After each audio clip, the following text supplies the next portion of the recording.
Izin memperkenalkan diri. Perkenalkan, nama saya Latifah Zahra, NPM 210100810, mahasiswi program studi Tadis Pendidikan Biologi, Fakultas Tarbiyah dan Ilmu Keguruan, Institut Agama Islam Negeri Metro Lampung.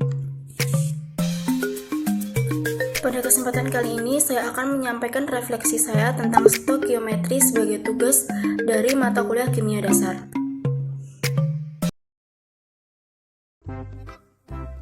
Kata stoikiometri berasal dari bahasa Yunani yaitu stoision yang berarti mengukur.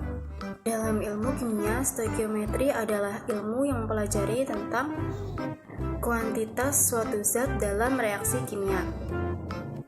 Zat-zat tersebut terdiri atas massa, jumlah, mol, volume, partikel. Selanjutnya, hukum dasar kimia untuk stoikiometri adalah meliputi yang pertama, hukum kekekalan massa, yang kedua, hukum perbandingan tetap, yang ketiga, hukum Gay-Lewis, yang keempat, hukum hipotesis Avogadro. Kemudian jenis-jenis dari stoikiometri.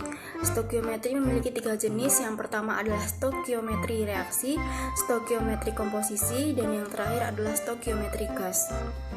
Selanjutnya ada konsep-konsep kimia. Yang pertama adalah massa atom relatif atau AR, dan yang kedua adalah massa molekul relatif atau MR. Kemudian ada konsep mol. Dalam konsep mol, 1 mol suatu zat dinyatakan sebagai banyaknya zat tersebut yang mengandung 6,02 kali 20 partikel. Selanjutnya ada pengertian mol dan jumlah partikel.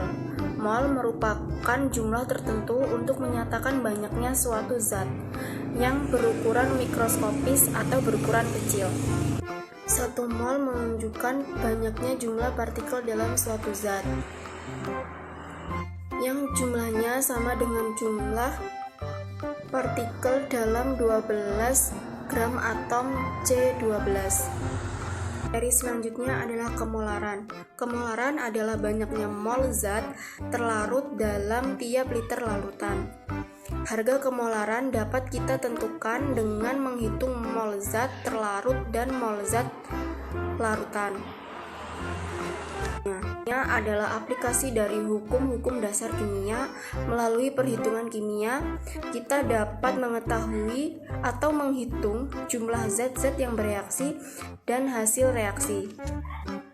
Dasar perhitungan kimia meliputi yang pertama ada hukum kekekalan massa atau hukum Lavoisier, yang kedua hukum perbandingan tetap atau hukum torus, yang ketiga ada hukum perbandingan berganda atau hukum Dalton, keempat ada hukum perbandingan volume atau Gay-Lewis, dan yang terakhir ada hukum hipotesis Avogadro.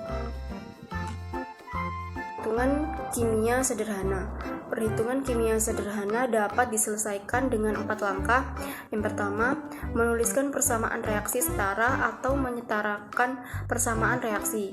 Yang kedua, mengubah zat yang diketahui ke dalam mol.